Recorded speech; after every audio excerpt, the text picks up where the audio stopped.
ఈ నెల 25 నుంచి తెలంగాణలో సర్ ప్రక్రియ ప్రారంభం కానుంది. వచ్చే నెల 24 వరకు ఇంటింటికి జనగణన జరగనుందని సీఈఓ సుదర్శన్ రెడ్డి ప్రకటించారు. జూలై 31న ముసాయిదా ఓటర్ల జాబితా విడుదల చేస్తామన్నారు. జూలై 31 నుంచి ఆగస్టు 30 వరకు క్లైమ్స్ అభ్యంతరాల దాఖలకు అవకాశం ఉంటుంది. జూలై 31 నుంచి సెప్టెంబర్ 28 వరకు నోటీసులు జారీ, విచారణ, ధృవీకరణ చేస్తారు. అక్టోబర్ 1న ఓటర్ల తుది జాబితా ప్రచురణ ఉంటుంది. రాష్ట్ర ఎన్నికల ప్రధాన అధికారి సుదర్శన్ రెడ్డి ఈ వివరాలను తెలియజేశారు.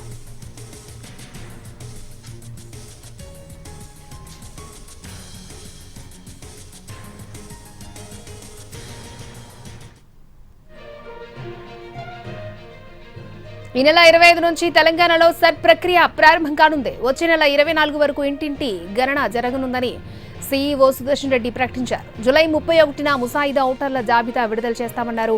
జూలై 31 నుంచి ఆగస్టు 30 వరకు క్లెయిమ్స్ అభ్యంతరాల దాఖలకు అవకాశం ఉంటుంది. జూలై 31 నుంచి సెప్టెంబర్ 28 వరకు నోటీసులు జారీ, విచారణ, ధృవీకరణ చేస్తారు. అక్టోబర్ 1న ఓటర్ల తుది జాబితా ప్రచురణ ఉంటుందని రాష్ట్ర ఎన్నికల ప్రధాన అధికారి సుదర్శన్ రెడ్డి తెలిపారు.